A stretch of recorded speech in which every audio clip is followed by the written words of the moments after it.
আগামী 29শে ফাল্গুন দোল পূর্ণিমা, তাই তো? ওটার আর এক নাম বলুন তো, হোলি পূর্ণিমা। আচ্ছা মায়েরা, হোলি কথাটা কোথা থেকে এলো? আসতে, এই যে হোলি পূর্ণিমা বলেন, হোলি কথাটা বলবো না, বাদ দিয়ে দেবো? এবছর বাদ দিয়ে আরেক বছর আসবো, বলে দেবো। কে কে শুনতে চান হাত তুলুন তো।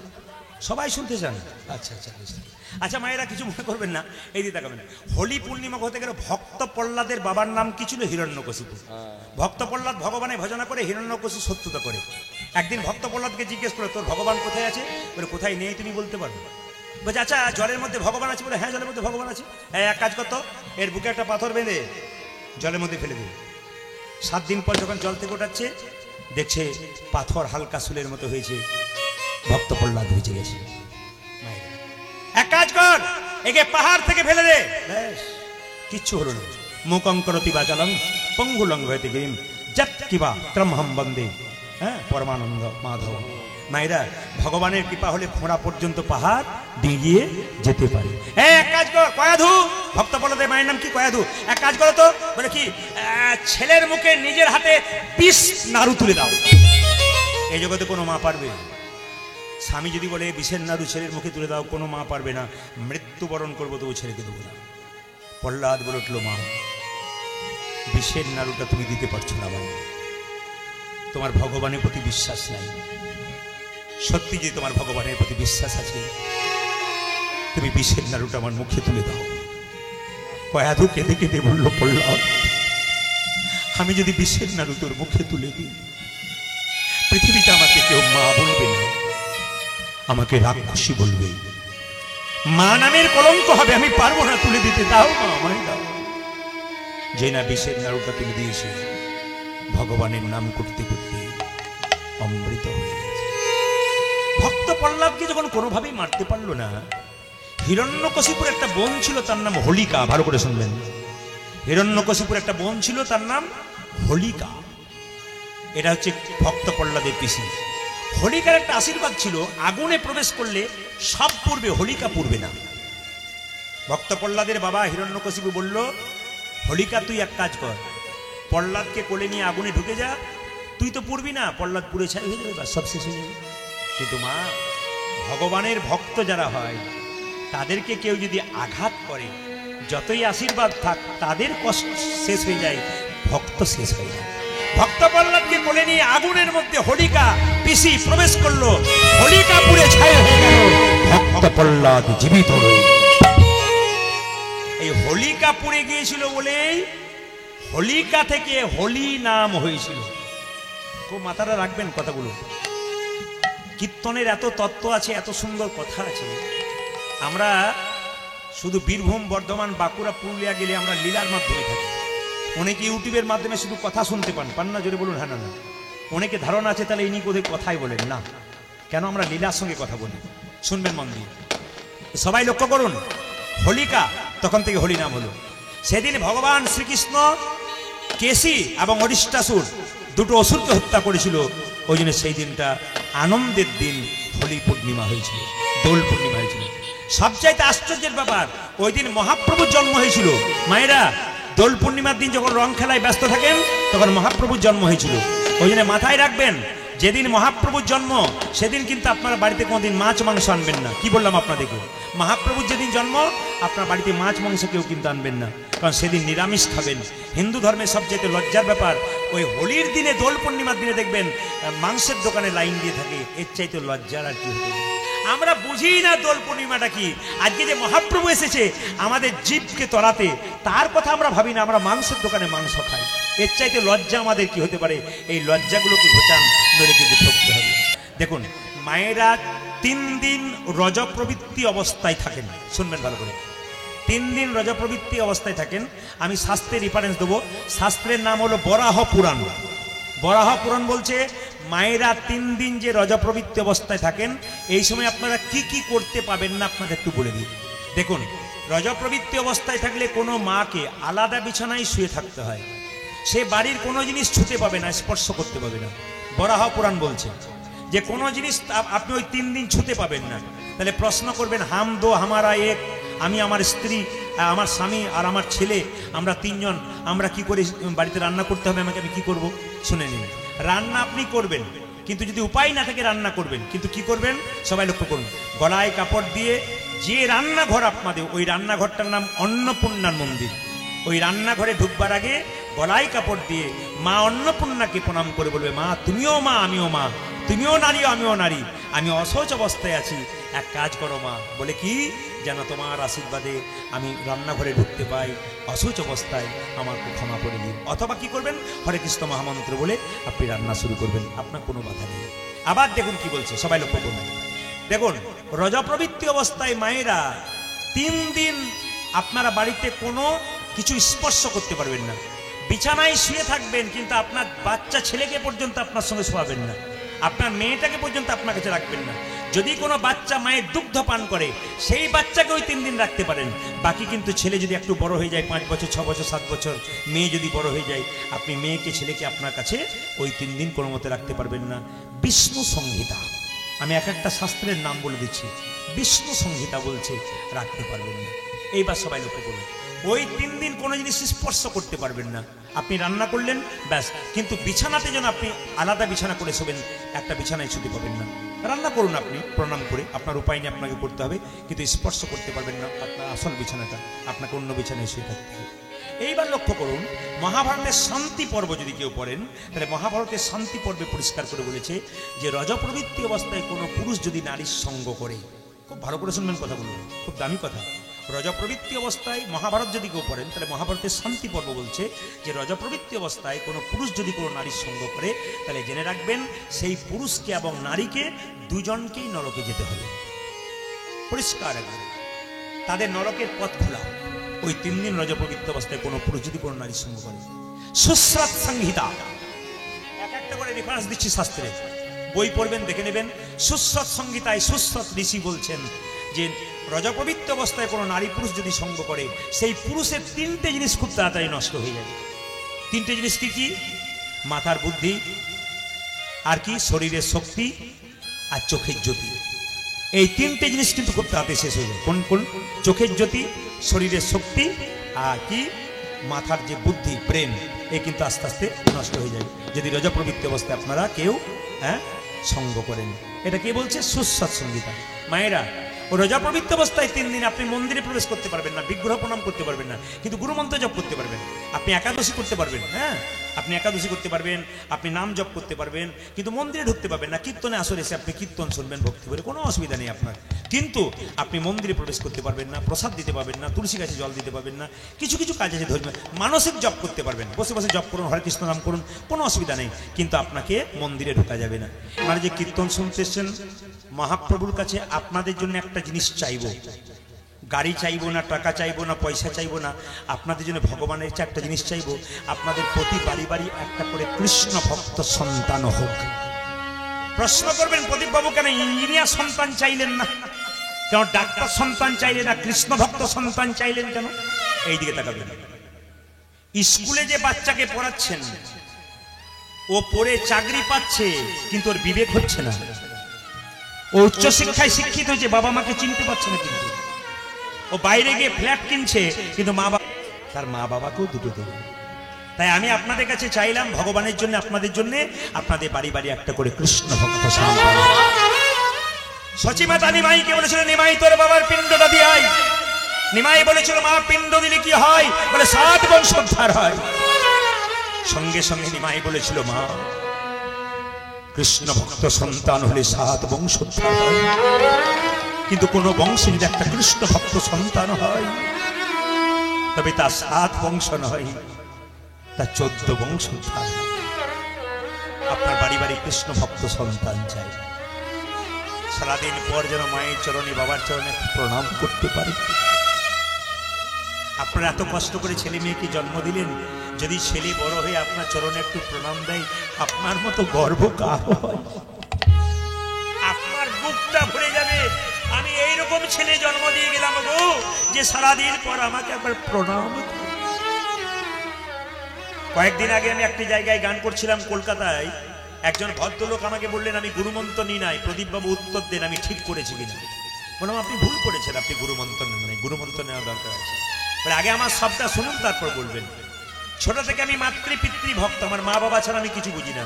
ভগবান শ্রীকৃষ্ণ বলেছেন প্রথম গুরু পিতামাতা যার থেকে জন্ম পেলি, আমি আগেই শুনে নিয়েছি। তো পিতামাতা যদি প্রথম গুরু হয়, আমার পিতামাতাকে আমি সম্মান দিয়ে দিচ্ছি, আবার কাকে চাই? আমি এখনো পর্যন্ত পিতামাতা মারা গেছে সিংহাসনে বসিয়ে ভগবান শ্রীকৃষ্ণকে প্রণাম করবার আগে আমার বাবা মাকে প্রণাম করি। আমার সংসারে কোনো অভাব নাই, আমার ছেলেরা চাকরি করে, আমার শরীরে রোগ নেই, আমি দিব্যি ভালো আছি। আমি কি ঠিক করি? আমি ঠিক করেছি। নিজের বাবা মাকে যদি কেউ সম্মান করতে পারে, নিজের বাবা মাকে কেউ যদি ভক্তি করতে পারে, তার আবার গুরুর কি দরকার আছে?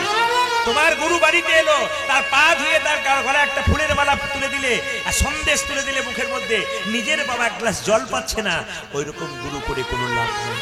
আগে নিজের বাবা মাকে সেবা করো, তারপর গুরুকে সেবা করো, তবে তোমার কাজ হবে, নইলে হবে না। যারা কীর্তন শুনতে এসছেন তাদের কাছে প্রদীপ পালের নিবেদন, ছেলে মেয়েদের নাম ভগবানের নামের সঙ্গে রাখেন। ছেলের নাম যদি কৃষ্ণ রাখেন, 10 বার যদি কৃষ্ণ বলে ডাকেন, 2 বার গালাগাল দেন, 8 বার তো কৃষ্ণ বলে ভালো করে ডাকবেন।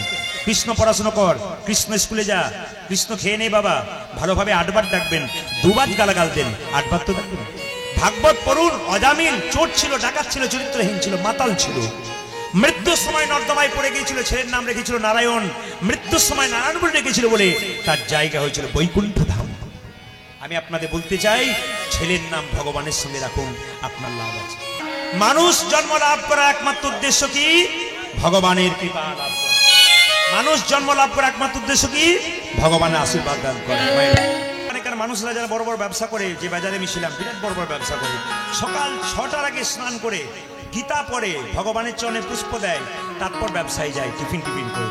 তার মধ্যে প্রত্যেকের নিয়ম কি? কিছু একটা করতে গেলে ভগবানকে চরণকে স্মরণ করে তারপর করতে হয়, তাহলে কিন্তু কাজটা সফল হয়। যেটুকু হবে গোবিন্দের কৃপায় সেইটুকুই থেকে যাবে।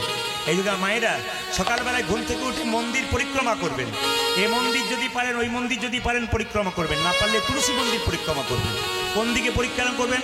আপনার বাড়িতে ঘড়ি আছে তো, দেওয়াল ঘড়ি, দেখবেন দেওয়াল ঘড়িতে কাঁটাটা যে দিক থেকে ঘুরছে পরিক্রমা সেই দিক থেকে হবে। কিন্তু ঘড়ি দেখবেন কাঁটা সবসময় বাঁ দিক থেকে ডান দিকে যায়, মন্দির পরিক্রমা করতে হয় বাঁ দিক থেকে ডান দিকে। ভগবানকে প্রদীপ দেখাচ্ছেন, আরতি করছেন, এইভাবে আরতি নয় কিন্তু, মাথায় রাখবেন। আরতি করার নিয়মটা বলে দিই। বাংলাতে ওং ওং ওং ওং লেখেন না? ওং কেমন হয়? এরকম আরতি, এরকম এরকম ওং, এইভাবে কিন্তু আরতি। আরতি এরকম এরকম নয় কিন্তু, বারবার বললাম, ওং ওং লেখাটা যেমন হওয়া উচিত সেরকম ভাবে আরতি করা হয়। যারা কৃষ্ণ ভজন করে তাদের তো দুঃখ হয় কেন? শুনবেন ভালো করে। বারবার দুঃখের সাগরে পৌঁছাতে হয় কেন? এত অভাব কেন? কৃষ্ণমণ্ডল বলল, দেখো, যে এই জগতে পড়াশুনো করে তাকেই পরীক্ষা দিতে হয়, যে পড়াশুনো করে না তাকে পরীক্ষা দিতে হয়। রাখাল বাগালকে পড়াশুনো করে পরীক্ষা দিতে হয় না, ওরা পরীক্ষায় উত্তীর্ণ হয় না, ওরা চাকরিতে যায়ও না। কিন্তু যারা দেখবেন ভগবানের ভজন করে তাদের বারবার ধাক্কা খেতে হয়।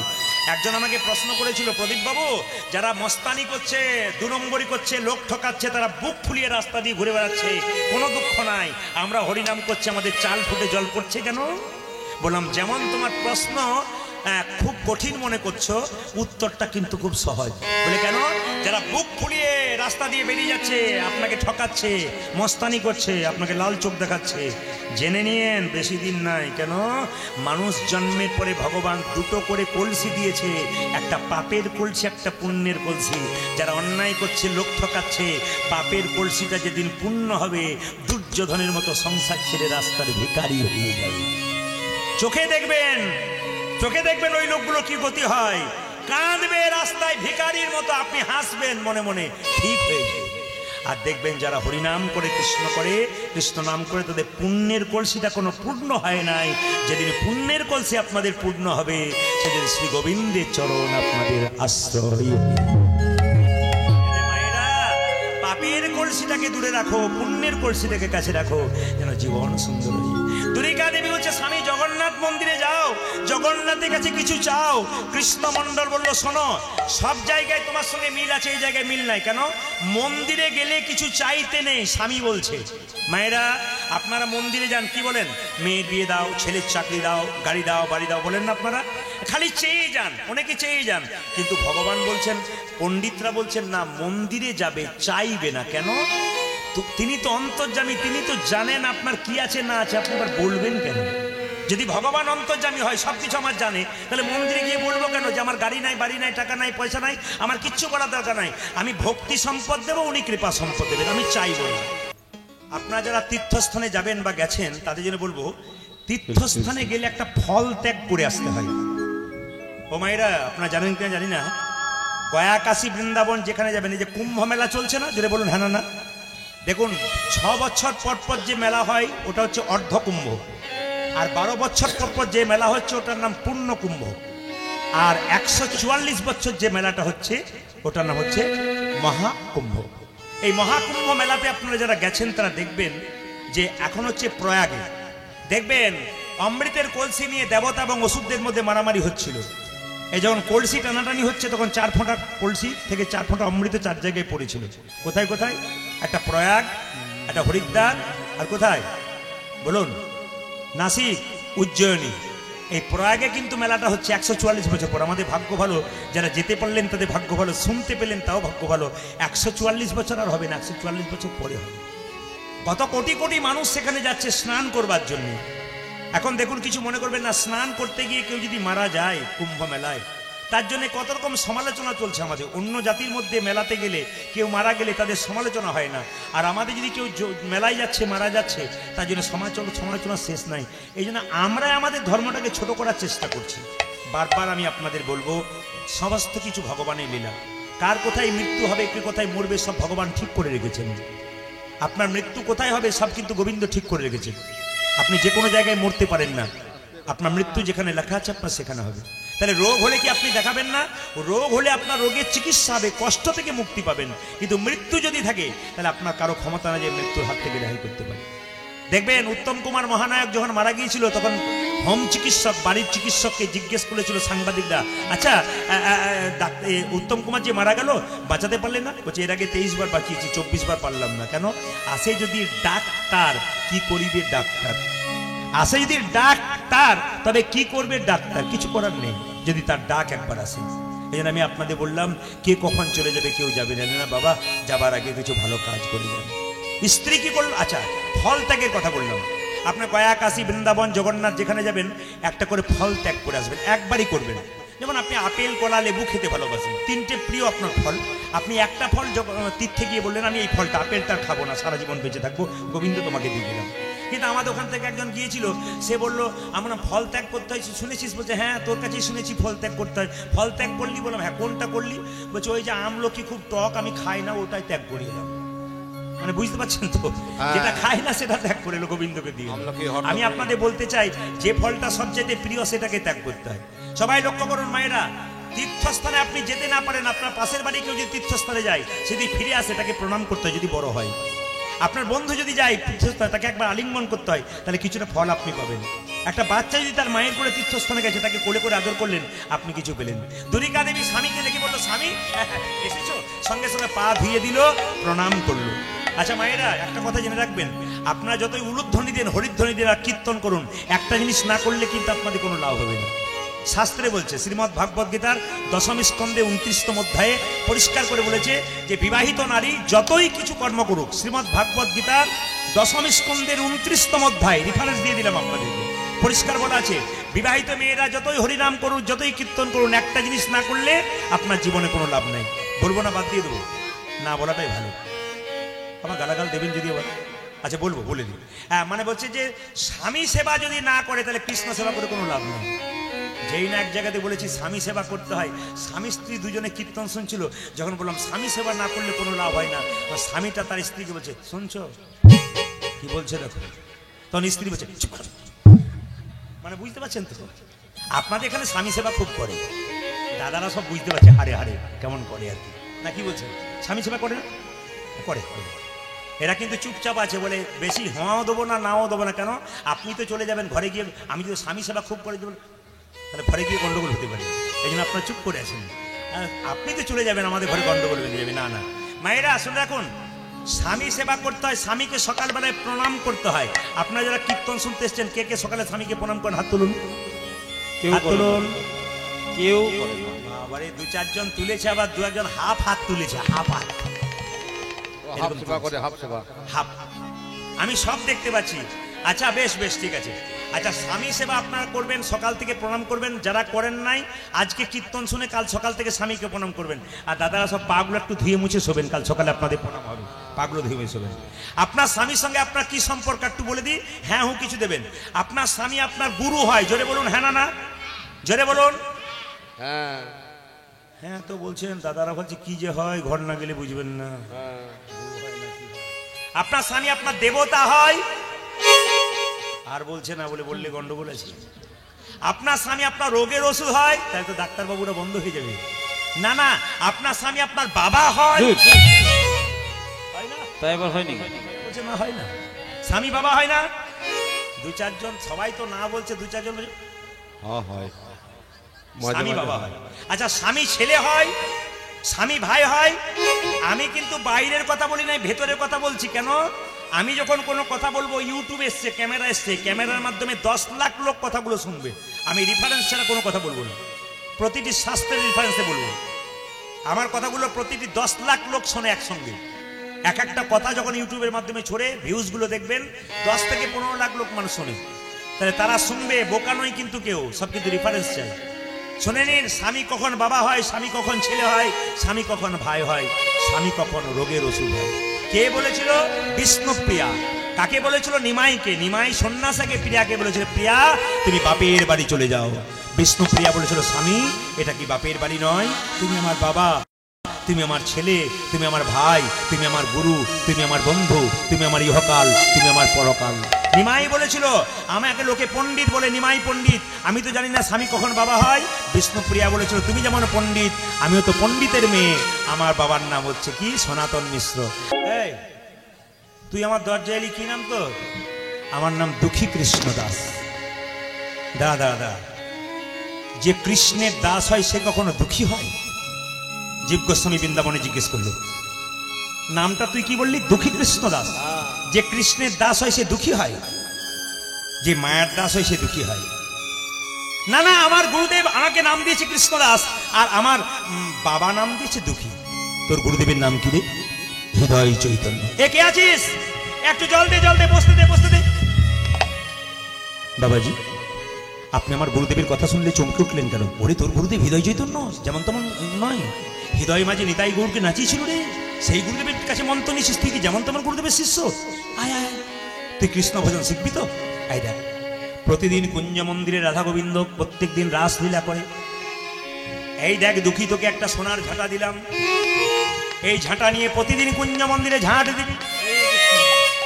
তুই কুঞ্জ মন্দিরে প্রতিদিন ঝাঁট দিবি, কিন্তু ঝাঁট দিতে দিতে যেদিনে তোর রাধা রানীর কৃপা হয়ে যাবে, সেই দিনে তুই গৌর গোবিন্দের কৃপা পাবি। মায়েরা সবাই তাকান। ছোট্ট দুঃখী 5 বছর পেরিয়েছে, আপনাদের বয়স কত হিসাব করুন। আর ছোট্ট দুঃখী কিভাবে গোবিন্দ ভজন করছে দেখুন। সোনার ঝাঁটাটা হাতে নিয়ে বলছে ছোট্ট দুঃখী, ওরে সোনার ঝাঁটারে, তুই প্রতিদিন গোবিন্দের চরণ ধুলি, রাধা রানীর চরণ ধুলি মাখতে পারিস, আমায় আশীর্বাদ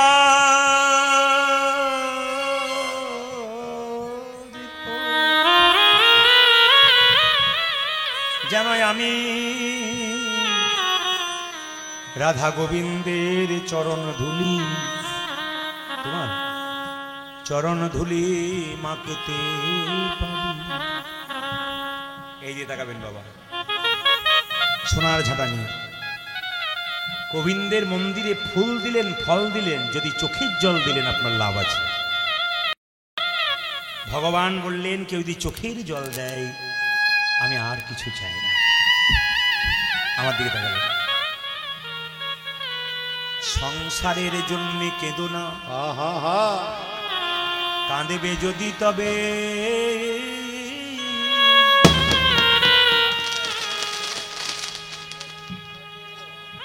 প্রেমটাই নষ্ট হবে। আজ গোটা প্রেমটাই নষ্ট হবে, উপায় নেই। কাঁদবে যদি তবে তুমি ভগবানের জন্য কাঁদো। হরি বল, হরি বল, হরি বল। সংসারের জন্য কেঁদো না, কাঁদবে যদি ভগবানের জন্য। ছোট্ট দুঃখী সোনার ঝাঁটাটা নিয়ে মন্দিরে ঝাঁট দিতে দিতে একটা নুপুর কুড়িয়ে পেল। কুঞ্জ মন্দিরে ঝাঁট দিতে দিতে কৃষ্ণদাস একটা নুপুর কুড়িয়ে পেল। মনে মনে ভাবলো এই নুপুর আমি কাউকে দেবো না, আমার গুরুদেবকে দিয়ে দেবো। কিন্তু যেই না নুপুরটা স্পর্শ করেছে, গোটা শরীরে শিহরণ জেগেছে। ও বুঝেছি, এই নুপুরটা কোনো ভক্তের বটে, আমি সেই ভক্তকে দিয়ে দেবো, আমার গুরুদেবকে দিয়ে দেবো, ভক্তকে দিয়ে দেবো। নুপুরটা কার বলুন তো, জোরে বলুন তো কার? শ্রীমতী রাধা রানীর। আজকে কৃপা করে নুপুরটা হারিয়ে দিয়ে চলে গেছে।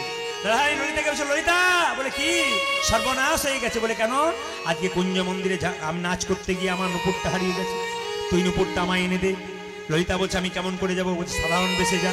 ললিতা যাচ্ছে নুপুরটাকে আনবার জন্য। মায়েরা, রাধা কৃষ্ণ নামে লইয়া ললিতা চলে, রাধা কৃষ্ণ নামে লইয়া ললিতা চলে, রাধা কৃষ্ণ নামে লইয়া ললিতা চলে। আমি আজকে যে লীলাটি ধরেছিলাম এর মধ্যে এত আনন্দ আছে, এত শিক্ষা আছে, কিন্তু কি করবেন, উপায় নেই, আমাকে যেতে হচ্ছে তাড়াতাড়ি।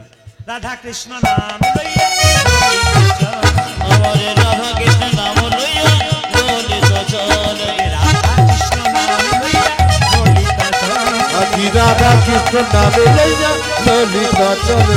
কুঞ্জ মাঝে, কুঞ্জ মাঝে কৃষ্ণদাস হাসে নয়ন জলে, কুঞ্জ মাঝে কৃষ্ণদাস হাসে নয়ন জলে, কুঞ্জ মাঝে কৃষ্ণদাস হাসে নয়ন জলে, কুঞ্জ মাঝে কৃষ্ণদাস ভাসে নয়ন জলে গো। রাধা কৃষ্ণ নাম লইয়া ললিতা চলে, রাধা কৃষ্ণ নাম লইয়া ললিতা চলে। এই কৃষ্ণদাস, তুমি নুপুর পেয়েছো? বলে হ্যাঁ পেয়েছি। ও নুপুর আমাকে দিতে, ওটা আমার বটে। কৃষ্ণদাস যেই না ললিতার দিকে তাকিয়েছে, ললিতার দুরূপায় নুপুর দেখতে পেয়েছে। এ তো তোমার নুপুর নয়, ওই যে যার নুপুর তুমি তাকে পাঠিয়ে দাও। মায়েরা, ললিতা গিয়ে রাধারানীকে নিয়ে আসছে, রাধে তুই চল, নইলে নুপুর পাবি না। মায়েরা, রাধা রানীর সঙ্গে করে ললিতা চল, ও যে রাধা রানীর সঙ্গে করে ললিতা চলে, আগে রাজা রানীর সঙ্গে তখন ললিতা চলে। কৃষ্ণদাস, কৃষ্ণদাস নুপুর পেয়ে হাসে নয়ন জলে, কৃষ্ণদাস নুপুর পেয়ে হাসে নয়ন জলে, কৃষ্ণদাস নুপুর পেয়ে ভাসে নয়ন জলে গো। কৃষ্ণ নাম লইয়া ললিতা চলে, রাধা কৃষ্ণ নাম লইয়া ললিতা চলে। রাধা কৃষ্ণ নামে লইয়া ললিতা চলে। কৃষ্ণদাস দেখলো এই নুপুর রাধারানীর বটে, নিজের হাতে নুপুরটাকে পরিয়ে দিল রাধারানীর চরণে। রাধারানী বলল, দাদা নুপুরটা আমি পরবার আগে তোর কপালে নুপুর তিলক করে দিই। যেই না নুপুর তিলক করে দিয়েছে, মা কিছু মনে করবেন না, আমাদের সমাজে একটা নিয়ম আছে, কেউ যদি ভালো কিছু পায় তার পেছনে লোক লেগে যায়। তো যখন দেখলো যে রাধারানী তিলক করে দিয়েছে, হৃদয় চৈতন্যকে লোকে বললো, হ্যাঁ গো, তোমার ভক্ত তোমার তিলকটা মুছে দিয়ে তোমার শিষ্য এখন নাকি রাধারানীর তিলক করছে। সঙ্গে সঙ্গে হৃদয় চৈতন্য চলল কৃষ্ণদাসের কাছে। কৃষ্ণদাস, কৃষ্ণদাস, কৃষ্ণদাস। কৃষ্ণদাস বলল, গুরুদেব কি হলো? তুই তিলক করেছিস? আমি তিলক করি নাই, রাধারানী করে দিয়েছে। তিলক মোচ, না আমি বুঝবো না, তিলক মোচ, না আমি বুঝবো না। তিলক যতই মোছে ঝলমল করে, তিলক যতই মোছে ঝলমল করে, যতই মোছে ঝলমল করে, ও তিলক যতই মোছে ঝলমল করে, রাধারানীর নুপুর তিলক, রাধারানীর নুপুর তিলক, রাধারানীর নুপুর তিলক। আজকে যেই না গুরু যখন হৃদয় চৈতন্য বারবার তাকে, আহা, হৃদয় চৈতন্য বলছে তিলক মোচ, তিলক মোচ, তিলক মোচ, তিলক যতই মুছছে তত ঝলমল ঝলমল করছে। গুরু শেষে বলল, যখন বারবার আঘাত করলো, বাড়িতে গিয়ে শুয়ে আছে, ভগবান বলল, হৃদয় চৈতন্য, তোমার হৃদয় এতদিন ছিলাম, আর থাকবো না, কারণ তুমি তোমার শিষ্যকে আঘাত করেছো। সত্যি রাধারানী তোমার শিষ্যের কপালে নুপুর তিলক দিয়েছে। গুরু শিষ্যের তো মিলন হলো, ভক্তগণ সবাই গাইতে লাগলো, কাবিরাম মানে গিয়ে হাত তুলুন, হাত তুলুন, হাত তুলুন সবাই, কাবিরাম মানে সবাই একসঙ্গে, একসঙ্গে।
कभी जान बनगी कभी कर बनगी चले आना प्रभु जी चले आना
सीता साथ लेके धनु हाथ लेके सीता साथ लेगी धनु हाथ लेगी सीता साथ लेगी धनु हाथ लेके वो सीता रात लेके दोनों हाथ लेके प्रभु जी कभी राम बनेगी कभी शान बनेगी चले आना प्रभु जी चले आना वो कभी राम बनगी कभी राम बनगी चले आना प्रभु जी चले आना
राधा साथ लेके राधा साथ लेगी दोनों हाथ लेगी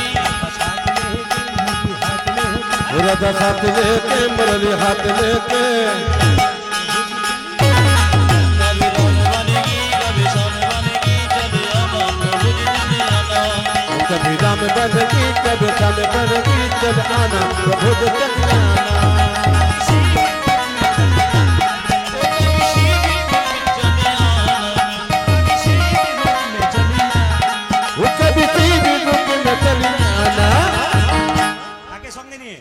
गौरी साथ लेके डमरू हाथ लेके गौरी साथ लेगी डमरू हाथ लेगी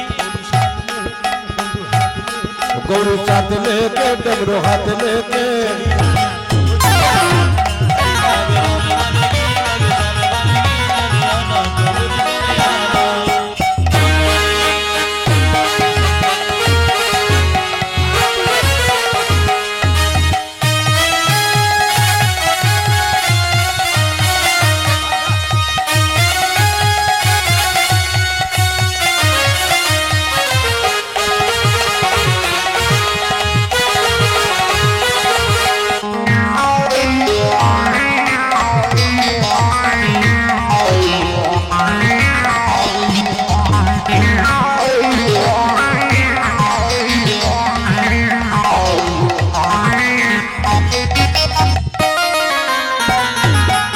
कभी राम बनेगी कभी शान बनेगी चले आना प्रभु जी चले आना कभी शान बनगी चले आना प्रभु जी चले आना कभी राम बनगी कभी शान बनगी चले आना प्रभु जी चले जाना